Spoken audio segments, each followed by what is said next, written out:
Yep, it's me again, guys. We got another car in here. Came in for the fuel door will not open.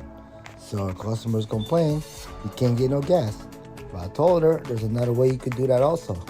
There's a door cable to open that the fuel door. There's a cable on the left panel. You could pop it out and pull it. Because she said every time you press the switch, that works. So I told her I'm gonna have to check it out and see what's going on.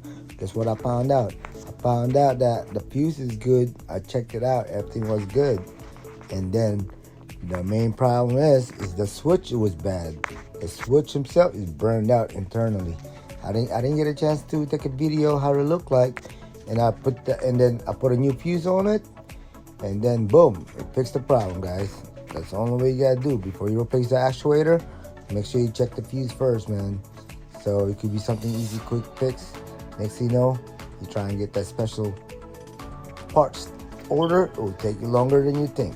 Yep, I hope you learned something on this video. If you like it, learn something, you can just follow me more and like and subscribe.